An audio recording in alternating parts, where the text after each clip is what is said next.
Hello students, good morning. आप सभी का स्वागत है हमारे YouTube channel science education hub पर।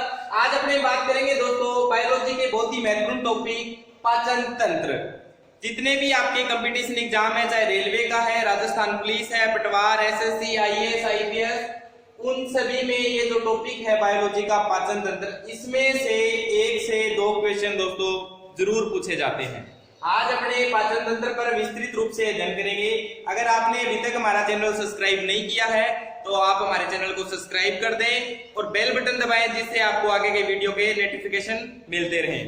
अब अपने बात करते हैं पाचन तंत्र पर। सबसे पहले बात करें पाचन होता क्या है। पाचन पाचन दोस्तों, जैसे हमने भोजन ग्रहण किया, भोजन तो है एक प्रकार का जटिल पदार्थ। हमारा जो शरीर है किस रूप में उसको एब्जॉर्ब करता है। जैसे कार्बोहाइड्रेट को मान के चलो, आपने रोटी खाई, रोटी के अंदर क्या है, कार्बोहाइड्रेट या शर्करा।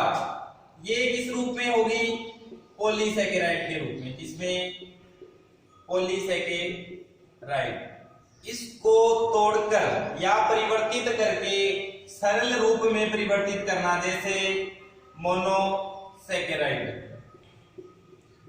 मोनोसैकेराइड का क्या उदाहरण है दोस्तों, जैसे ग्लूकोज। यानी कि हम भोजन के रूप में जटिल पदार्थ ग्रहण करेंगे और उनको सरल रूप में परिवर्तित करना, ताकि हमारा शरीर उसको ऊर्जा के लिए उसका अवशोषण कर सके। क्या कहलाता है, पाचन। एक बार फिर से अपने इसको और तरीके से समझते हैं। पाचन होता क्या है, जटिल पदार्थों को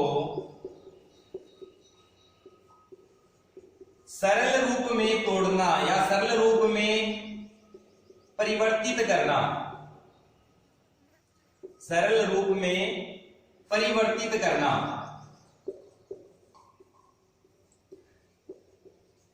ताकि हमारा शरीर है उसका अवशोषण कर सके। क्या कहलाता है दोस्तों, पाचन।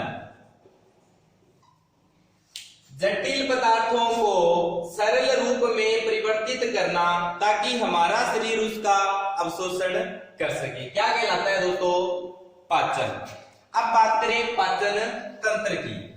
पाचन तंत्र के अंदर क्या है, पाचन तंत्र के अंदर कुछ तो अंग प्लस ग्रंथियां। पाचन तंत्र, इसमें क्या क्या भाग लेते हैं दोस्तों। सबसे पहले अध्ययन करें मुख, ग्रसनी, लार ग्रंथि, ग्रसिका, अमाशय, पित्ताशय, यकृत, ग्रहणी, अग्नाशय, छोटी आंत, बड़ी आंत, परिशेषिका, मलाशय, गुदा। ये जितने भी आपके अंग और ग्रंथियां हैं, ये किसमें भाग लेते हैं, पाचन के अंदर। इसलिए इसको क्या बोलते हैं, पाचन तंत्र।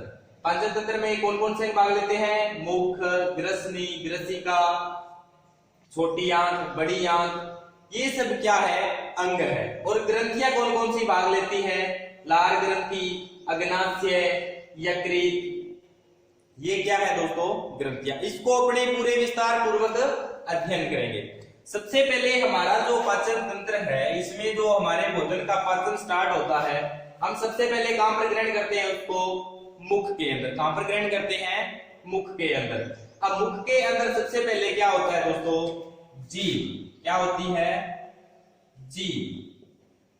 जीभ के ऊपर क्या पाए जाते हैं, पेपिला पाए जाते हैं। क्या पाए जाते हैं, पेपिला, या इसको पीपल भी बोलते हैं। क्या बोलते हैं, पीपल। ये क्या होती है, ये जैसे हमारी जीभ है, इसके ऊपर दानेदार संरचना पाई जाती है, दानेदार संरचना। इसको क्या बोलते हैं, पेपिला या पीपल बोलते हैं। ये क्या करती है, स्वाद ग्राही का काम करती है। क्या काम करती है, स्वाद ग्राही का। इसका जो अग्रभाग है, इसका जो अग्रभाग है, ये क्या करता है, मीठा। जो पश्च भाग है वो कड़वा। जैसे ही जीभ के अग्रभाग में मीठा टच में आएगा तो ये स्वाद ग्रही क्या बता देगी कि जो भी हम पदार्थ खा रहे हैं उसका टेस्ट कैसा है, मीठा है। पश्च भाग कड़वा। जो किनारे हैं, जो साइड के किनारे वाले भाग हैं, ये क्या एब्जॉर्ब करते हैं दोस्तों? खट्टा। कुछ आगे का और कुछ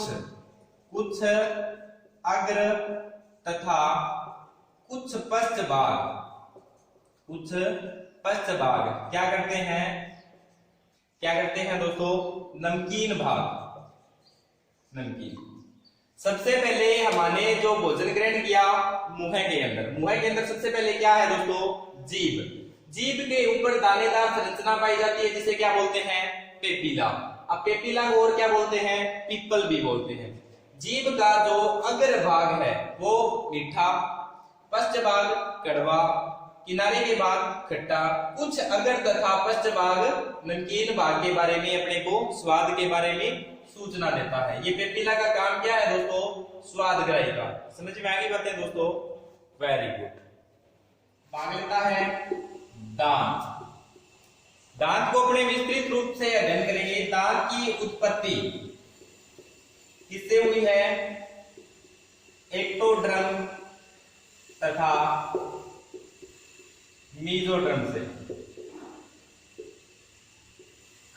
हमारे मुंह के अंदर जीभ की अपने अध्ययन कर लिया, और जीभ के बाद कौन भाग लेता है? दांत। और दांत की उत्पत्ति किससे हुई है? एक्टोडर्म तथा मीजोडर्म से।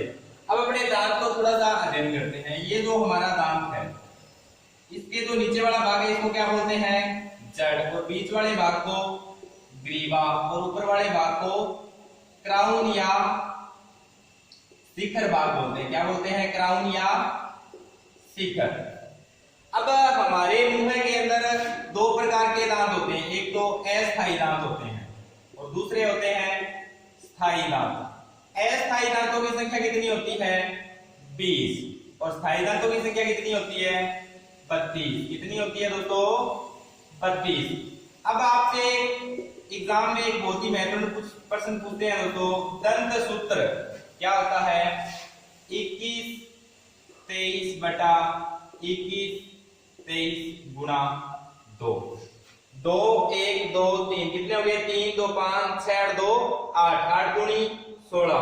और इसी प्रकार नीचे 16 और 16 32। 16 दांत ऊपर तो होते हैं और 16 दांत नीचे होते हैं। ज्यादातर क्वेश्चन क्या पूछा जाता है? स्थायी दांतों की संख्या कितनी होती है? 32। तो इसकी उत्पत्ति किससे हुई? एक्टोडर्म तथा मीजोडर्म से। अब हमारे जो मुंह के अंदर दांत पाए जाते हैं वो असमान होते हैं। कैसे होते हैं? असमान। अब असमान दांत होते हैं, तो असमान दांत कितने प्रकार के होते हैं? 4 प्रकार के। कितने प्रकार के? 4 प्रकार के। पहले को बोलते हैं कृतनक, दूसरे को रदनक, तीसरे को अग्रचवर्णक,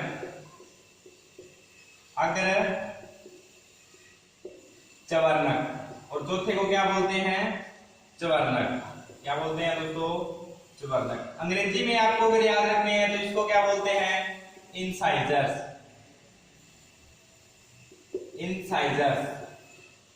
रत्नक को क्या बोलते हैं? केनाइन्स। क्या बोलते हैं? केनाइन्स। अग्रचवर्णक को क्या बोलते हैं? प्रीमोलर। क्या बोलते हैं? प्रीमोलर। और इसको क्या बोलते हैं? चवर्णक को मोलर। हमारे मुख के अंदर दांत कितने प्रकार के पाए जाते हैं? 4 प्रकार के।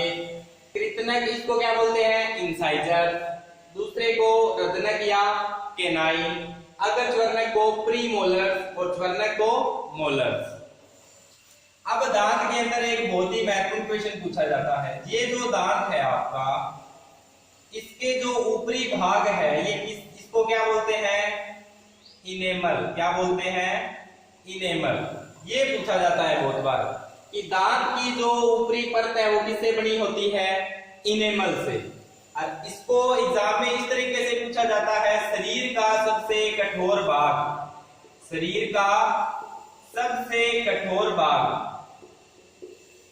शरीर का सबसे कठोर भाग कौन सा है? इनेमल। कौन सा है? इनेमल। दांत का सबसे कठोर भाग इनेमल। शरीर का सबसे कठोर भाग कौन सा? इनेमल। जो दांत की जो ऊपरी जो परत है वो किससे बनी होती है? इनेमल से। दांत कितने प्रकार के? 4 प्रकार के, इंसाइजर, कैनाइन, प्रीमोलर और मोलर। और दंत सूत्र क्या था? 21 23 बटा 21 23 गुणा 2। याद रहेगा? Very good. अब जब भोजन दांतों से चबा लिया तो क्या होगा? हमारे शरीर के अंदर कान के पास एक लार ग्रंथि पाई जाती है। कौन सी ग्रंथि पाई जाती है? लार ग्रंथि। लार ग्रंथि का क्या कार्य है? लार ग्रंथि। अब लार ग्रंथि से एक तो निकलता है श्लेष्मा। क्या निकलता है?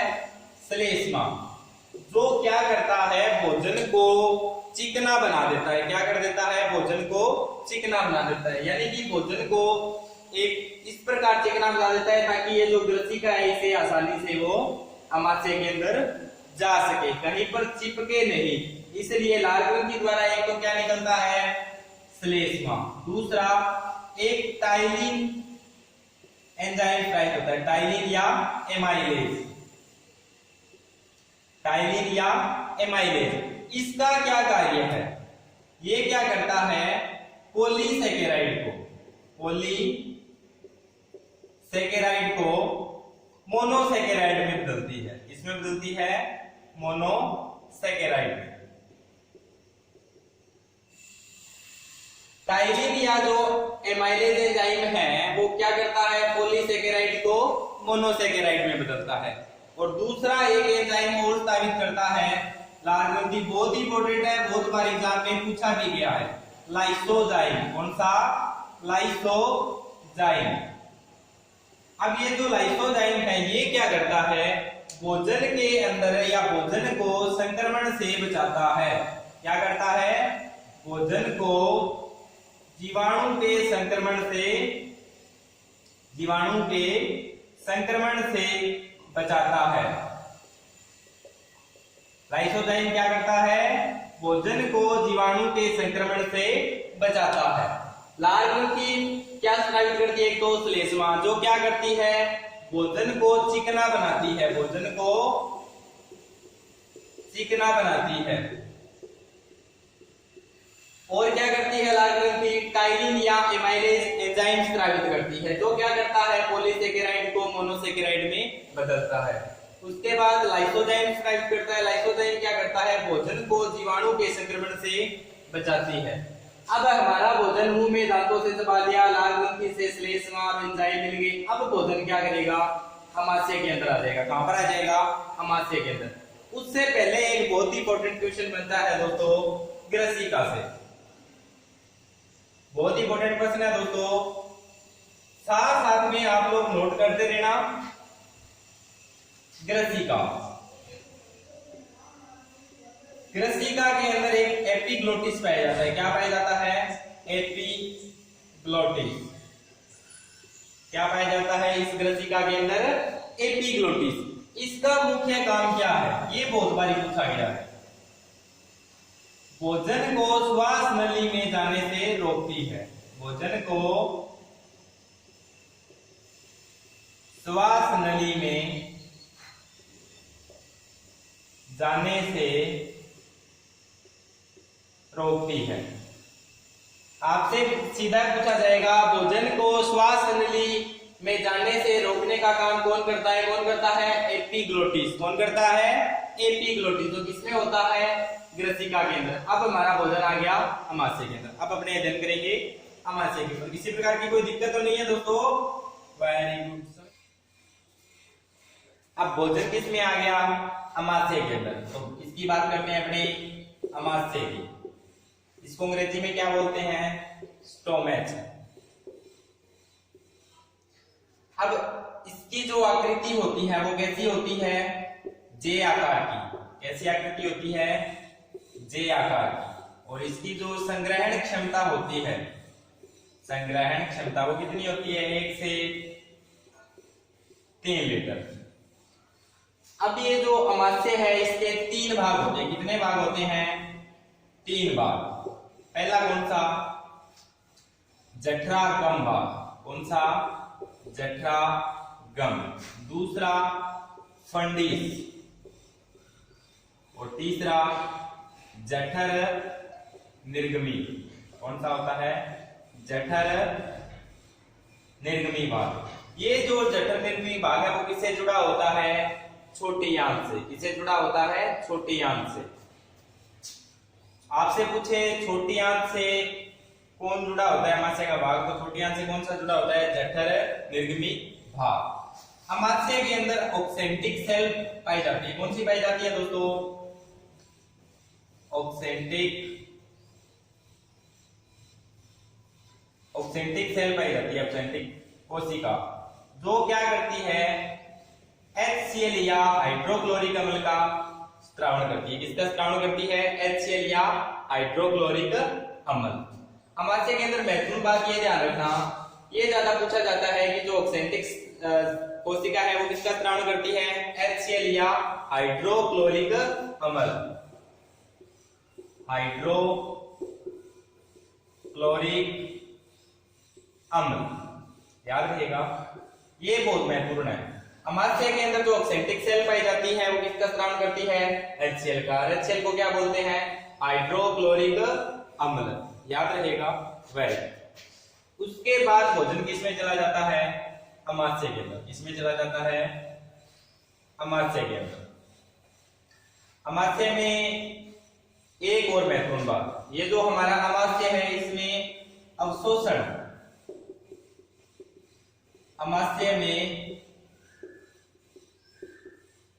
अवशोषण किस किस का होता है? एक तो जल का, दूसरा शर्करा, और तीसरा अल्कोहल। ये जो अमाशय है इसके अंदर किस किस का अवशोषण हो जाता है? जल का, शर्करा का और अल्कोहल का। ये बहुत ही महत्वपूर्ण बात है दोस्तों, याद रखें। अमाशय में किसका अवशोषण होता है? जल का, शर्करा का और अल्कोहल का। अब बात करते हैं, अब भोजन किस में चला गया? छोटी आंत के अंदर। कहां पर चला गया? छोटी आंत के अंदर। इसके अंदर चला गया भोजन छोटी आंत के अंदर। अब छोटी आंत कितने भाग बने होते हैं? 3। पहले कौन सी? ग्रहणी, दूसरी अग्रक्षुदांत्र, और तीसरा कौन सा भाग? क्षुदांत्र। कौन सा? क्षुदांत्र। इसको अंग्रेजी में क्या बोलते हैं दोस्तों? डिओडेनम। ग्रहणी को क्या बोलते हैं? डिओडेनम। अगर क्षुदांत्र को क्या बोलते हैं? जेजुनम। क्या बोलते हैं? जेजुनम। और क्षुदांत्र को क्या बोलते हैं? इलियम। क्या बोलते हैं? इलियम। क्या बोलते हैं? इलियम। छोटी आंत के कितने भाग होते हैं? ग्रहणी, अग्र क्षुदांत्र और क्षुदांत्र। इसकी जो लंबाई होती है वो कितनी होती है? 7 मीटर। कितनी होती है लंबाई? छोटी आंत की कितनी होती है? 7 मीटर। और इसका व्यास कितना होता है? 2.5 सेंटीमीटर। कितना होता है? 2.5 सेंटीमीटर। छोटी आंत की लंबाई पूछे 7 मीटर, छोटी आंत का व्यास पूछे 2.5 सेंटीमीटर, याद रखिएगा। और ये जो छोटी आंत है इसमें एक बहुत महत्वपूर्ण क्वेश्चन बनता है कि सर्वाधिक भोजन का पाचन तथा अवशोषण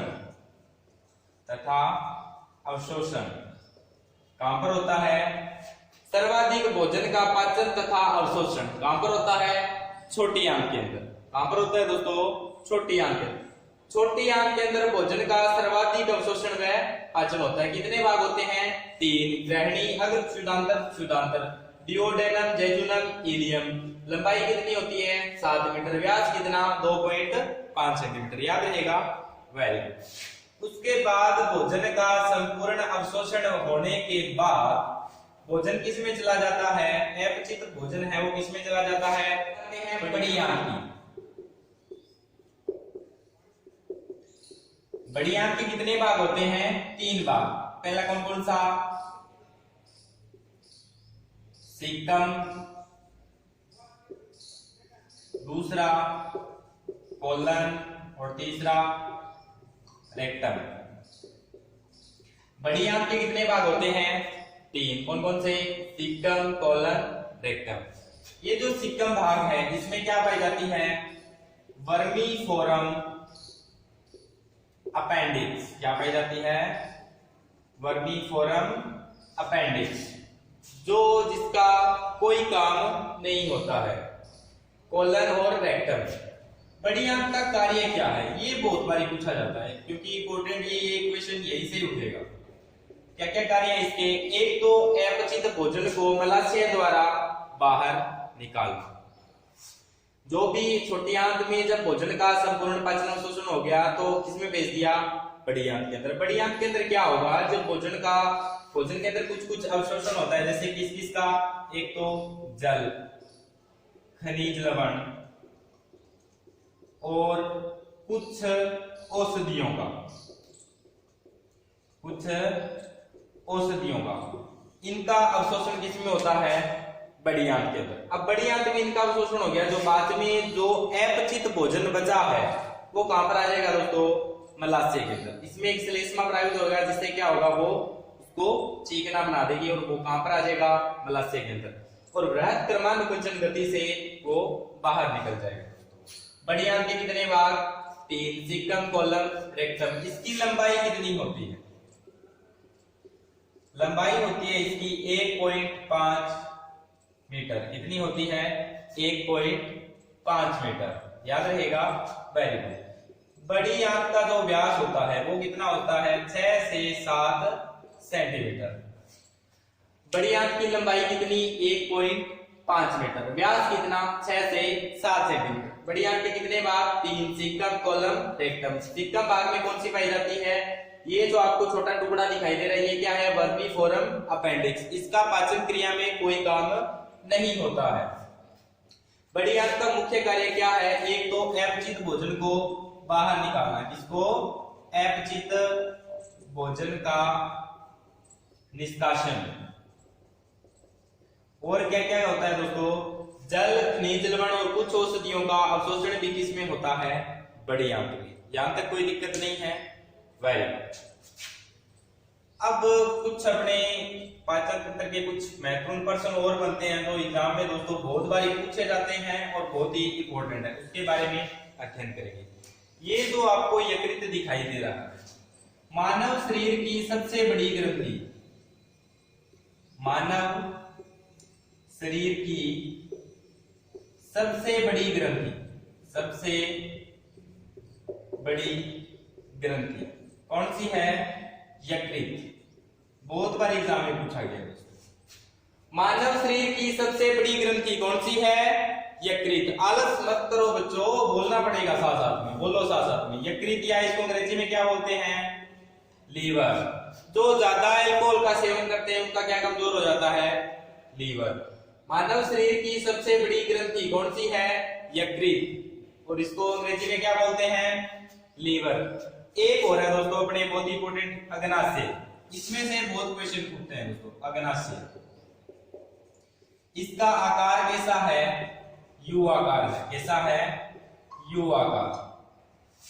ये जो अग्नाशय है ये दो काम करती है, एक तो बहिस्रावी ग्रंथि का और एक अंतःस्रावी ग्रंथि का। कौन कौन सा? अंतःस्रावी ग्रंथि और दूसरी बहिस्रावी ग्रंथि। बहिस्रावी ग्रंथि। अब दोस्तों अंतःस्रावी ग्रंथि होती क्या है? ऐसी ग्रंथि जो नलिका विहीन क्या करती है? एंजाइम का स्त्रावण करती है। किसका? या जो एंजाइम का स्त्रावण करती है वो क्या होती है? अंतःस्रावी ग्रंथि। लेकिन ये साथ में बहिस्रावी ग्रंथि भी है, क्योंकि ये क्या करती है? अग्नाशयी रस का स्त्राव करती है। क्या करती है? अग्नाशयी रस, अग्नाशयी रस का स्त्राव करती है। इसलिए क्या है? ये बहिस्रावी ग्रंथि। और अंतःस्रावी ग्रंथि क्यों है? क्योंकि ये दो हार्मोन करती है। बहुत ही इंपॉर्टेंट है दोस्तों, इंसुलिन हार्मोन। Insulin hormone. और दूसरा कौन सा करती है? ग्लूकोन। ग्लूकोन हार्मोन। अग्नाशय ग्रंथि दो हार्मोन स्रावित करती है, बहुत ही महत्वपूर्ण, पहला इंसुलिन और दूसरा ग्लूकोन। अब ये दोनों का मुख्य कार्य क्या है? शर्करा का नियंत्रण करना, शरीर के अंदर शर्करा का नियंत्रण करना। अगर हमारे शरीर में इंसुलिन की कमी हो गई, इसकी इंसुलिन की, तो क्या रोग हो जाएगा? मधुमेह। कमी से कौन सा रोग हो जाएगा? यहां नोट कर रहा हूं दोस्तों, ऊपर ध्यान से देखना। इंसुलिन की कमी से कौन सा रोग हो जाता है? मधुमेह या डायबिटीज। ये दोस्तों बहुत बार एग्जाम में पूछा गया है। इंसुलिन कमी की से कौन सा रोग हो जाता है? कौन सा हो जाता है? मधुमेह या डायबिटीज। याद रहेगा दोस्तों अगर आपको हमारी वीडियो अच्छी लगी तो हमारी वीडियो को लाइक करें। अगर आपने अभी तक हमारे चैनल को सब्सक्राइब नहीं किया है तो हमारे चैनल को सब्सक्राइब करें और बेल बटन दबाएं, जिससे आपको आगे की वीडियो के नोटिफिकेशन मिलते रहे। Thank you students.